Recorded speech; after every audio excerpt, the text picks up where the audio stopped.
रहे हैं, नए लड़के लड़कियां हैं, कवित्री हैं और कवि हैं और लेखक हैं, उन सब का बहुत धन्यवाद। आप सबने इस कार्यक्रम को बहुत सफल बनाया। अगले सत्र की तरफ हम चलेंगे। ये यहाँ पर विराम नहीं है, इसलिए हम चाहते हैं कि हम आगे आप लोग कार्यक्रम शुरू। अगले सत्र में हमारे आरती जी और हरीश चंद्र सर की कविताएं सुनेंगे। इसके लिए मैं ज्ञान जी को गुजारिश करती हूँ कि वो आएँ और इस सत्र को संचालित करें।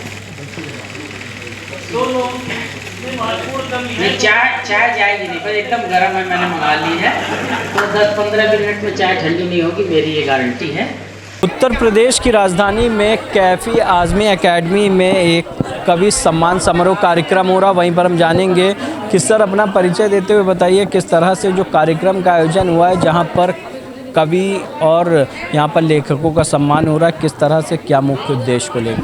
नहीं, देखिए, ये मलखान सिंह सिसोदिया सम्मान है और अपने आप में बहुत महत्वपूर्ण सम्मान है और लगभग 1.5-2 दशक करीब इसको हो रहे हैं। और देखिए, ये अपने साधनों से संपन्न किया जाता है। ये कोई बड़ा शासकीय या बड़ा पूंजीपतियों का सम्मान नहीं है।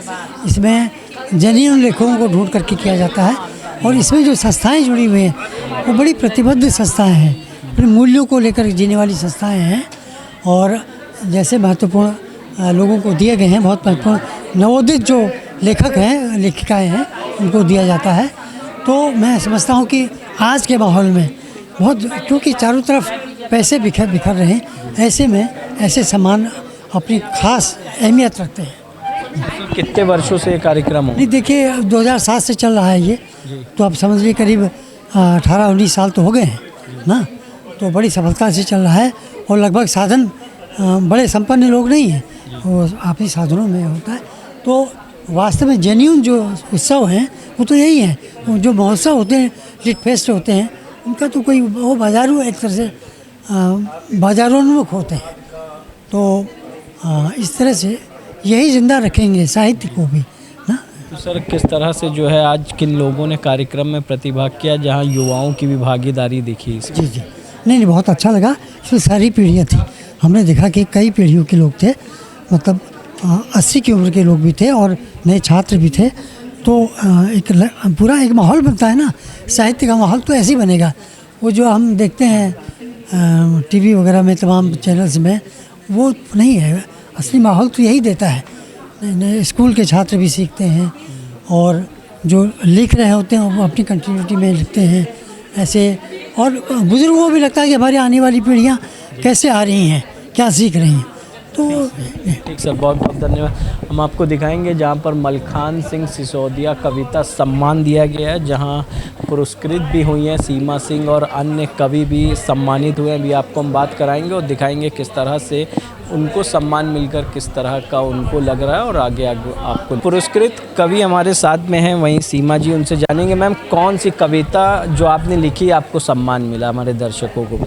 ये बताना तो थोड़ा मुश्किल है। यहाँ पर जितने वक्ता आए थे उसमें उन्होंने कितनी कम जगह हैं प्रेम के लिए, उसके आधार पर जो इसका शीर्षक रखा गया है उसके आधार पर उन्होंने, और बहुत सी जो उसमें समय को दर्ज करती हुई कविताएं हैं उसके आधार पर उन्होंने उस संग्रह का चयन किया है और पुरस्कार के लिए उसका संग्रह को ठीक समझा है। जहाँ पर मलखान सिंह सिसोदिया कवि सम्मान हुआ है, तो किस तरह से आज के युग में कविता को देखती हैं कि आज का युग जो है जहाँ सोशल मीडिया में लोग रील्स और अन्य दुनिया में खोए, वहाँ पर कविता का क्या महत्व? देखिए, इसमें मैं बिल्कुल स्पष्ट तौर से आपसे कहूँगी कि कविता के लिए भी जगह, जो आज का यूथ है, जो आज का हमारा बच्चा है, वो कविताओं की तरफ कम आकर्षित हो रहा है। लेकिन सोशल मीडिया ने इसके लिए एक महत्वपूर्ण बहुत प्रयास किया है कि जहाँ पर आज कविताओं पढ़कर वो उनके लिए रील बना रहे हैं, उस पर फिल्में बना रहे हैं। कई सारी फिल्मों में कविताओं का उल्लेख किया जा रहा है, बल्कि OTT प्लेटफॉर्म पे जो सीरियल्स आ रहे हैं उसमें भी बहुत सारे हमारे चर्चित कवियों की कुछ पंक्तियों को और कुछ कविताओं को शामिल किया जा रहा है। तो ये कविता की दिशा में एक, हम कह सकते हैं कि एक अच्छा प्रयास है और कविताएँ हमेशा रही हैं और हमेशा रहेंगी। बहुत बहुत धन्यवाद दीदी। हमारे साथ में सीमा जी, जहाँ पुरस्कृत कवित्री हैं और जहाँ पर मलखान सिंह सिसोदिया सम्मानित हुई है, और वहीं पर ये कार्यक्रम उत्तर प्रदेश की राजधानी के कैफ़ी आज़मी एकेडमी में हो रहा था, जहाँ पे स्क्रीन पर देख रहे हैं। और वहीं पर यहाँ पर सभी वरिष्ठ जनों, युवाओं और कहीं ना कहीं महिलाओं पुरुष ने भागीदारी दी। आप देखते रहिए हंगामा टाइम्स न्यूज़ चैनल से योगी प्रदीप के साथ मैं अमित कश्यप, लखनऊ से। जहाँ कोई स्त्री तभी जीतती है जब मैं तुम्हें बेतहासा प्रेम कर रही होती हूँ और मैं बीच में ही बेढा प्रश्न करने लगती हूँ कि तुम मुझे धोखा तो नहीं दे रहे हो, मेरा गला तो नहीं दबा दोगे। इस तरह बेतरह शंकाओं को पलाश की ललचौनी पत्तियों से ढांक तुम्हारी आंखों का चुंबन लेने के लिए अपने होठ खोलती ही हूँ कि पिछली शताब्दी की ढेरों स्त्रियाँ एक साथ अट्टहास करने लगती हैं। वे कोई आदिम नाच नाच रही हैं। उनके कमर की थिरकन का तालमेल वाद्यों के साथ बहुत ही खूबसूरत है। नाचते हुए एक सदी से दूसरी सदी की दूरी तय कर दी उन्होंने अपने तन मन की थकान छुपाने की बारीक अभिनय कला ईजाद कर ली है। वे कोई गीत गा रही हैं। नाचते नाचते वे तितली के मसले हुए पंखों में तब्दील हो जाती हैं। यह सब ख्वाब में भी हो रहा है और ख्वाब के बाहर भी। और मैं अभी भी अपने वर्तमान के प्रेम में तरबतर बस कहती ही जा रही हूँ, हाँ मैंने तुम्हें भूल लिया है, अब तक कहाँ थे तुम, मैं तुम्हें भी भूल रही हूँ।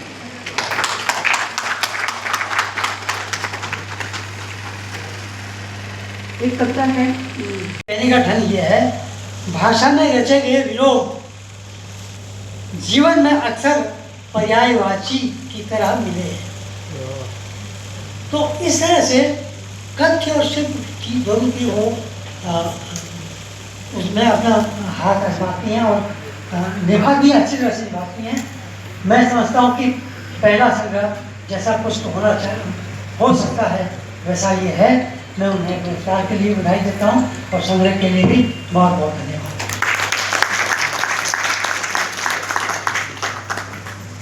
होता जो दिन आज का था। आज ऐसा हुआ, पूरी दुनिया ने देखा कि 70 साल से जो मुल्क महिलाओं को बराबर लेके चल रहा था, आज उसकी महिला पत्रकारों को मीटिंग से बाहर कर दिया और 17 साल पुराने संगठन ने वो गलती अपनी सही की और उस महिला को सम्मानित किया जो वाकई उसके मतलब लायक भी है। उनकी कविताएं बहुत अच्छी हैं। आपका धन्यवाद सीमा जी, आपने इतनी अच्छी कविताएं लिखी। और हरीशचंद्र पांडे जी का धन्यवाद, उन्होंने अध्यक्षता की तो सारे लोग उनको जानते हैं बहुत अच्छे से। नलिन रंजन जी के लिए इसलिए भी शुक्रिया कि आज का प्रोग्राम तो जो अच्छा है, ये पूरे साल लगातार इतने लोगों को इकट्ठा करना, नए नए लोगों को इंट्रोड्यूस कराना, उनको नई नई जगह पे स्थापित करना, उनको नए रास्ते देना, ये नलिन रंजन जी पूरे साल निरंतर करते हैं। ये तो पंछी डालों पर सोते हैं घोंसले बनाकर, सरीसृप बिलों में सोते हैं, न सोने की जगहों में सोते हैं आदमी। जैसे अभी एक सोया है पुल के नीचे, उसने घूम घूम सामान बेचकर खरीदी है नींद। उसने घूम घूम सामान बेचकर खरीदी है नींद। उसकी नींद की नींव में घुमंतुम आवाजों के पिरामिड है। उसकी नींद की नींव में घुमंतु आवाजों के पिरामिड है।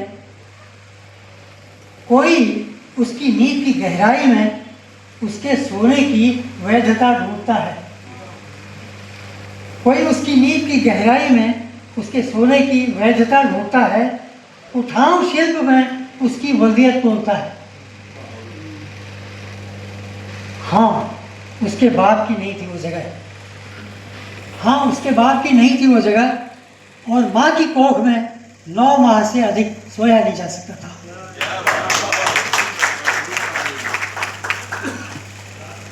थी तो यह पृथ्वी सभी की जननी, थी तो यह पृथ्वी सभी की जननी, पर उसकी नाभि से सबकी नाल कहाँ जुड़ी है। कि वेश्याओं का जीवन बाद का भी तो होता है, उनके बच्चे भी तो होते हैं, कुछ उस पर भी देखिए। तो मैंने कोशिश की है, उसका दूसरा भाग है, वो तो छप संग्रह है, लेकिन अब ये इसका नाम मैंने दिया बदनाम गली में। यह माओं की गली भी है, यह माओं की गली भी है। बच्चे गली में खेलते रहते हैं। कभी कभी उसका बेटा खेल बीच में ही छोड़कर रोता हुआ घर चलाता है, वापस चलाता है और प्रश्नों की झड़ी लगा देता है। वो मौन को छतरी बना लेती है, वो मौन को छतरी बना लेती है। अब इतनी बड़ी दुनिया में कहाँ ढूंढे वो चेहरा जो बेटे के चेहरे से मिलता हो। दुख के पाताल में नहीं छुपाती अपनी वल्दियत।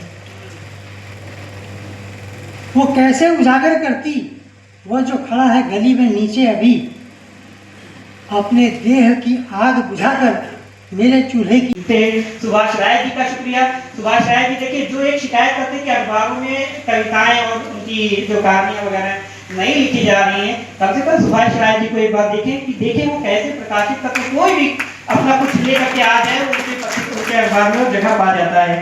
फतूल जोशी जी का शुक्रिया कि वो लगातार सक्रिय भी रहते हैं, प्रोत्साहित भी करते हैं और हम लोगों की गलतियों को बहुत टोकते हैं कि भाई आपने यहाँ पर ये गलत किया, ताकि आने वाले वक्त के लिए हम लोग तैयार हों। कौशल किशोर जी का बहुत शुक्रिया, पूरे साल लगातार काम करने वाला एक ऐसा शख्स जिसको हम लोग आंख बंद करके कह सकते हैं कि ना जिनकी आइडियोलॉजी पे कोई शक है, ना उनके काम पे कोई शक है, सबको लेकर के इकट्ठे चलने वाले कौशल किशोर जी। परवेज अलीजादा साहब हमारे बीच में मौजूद है, हर कार्यक्रम में हर जगह उनकी एक सहभागिता रहती है। नैया साहब है, उनकी सहभागिता रहती है हमारे बीच में। प्रताप दीक्षित जी हैं, उनकी हमेशा उनके लेखन उनकी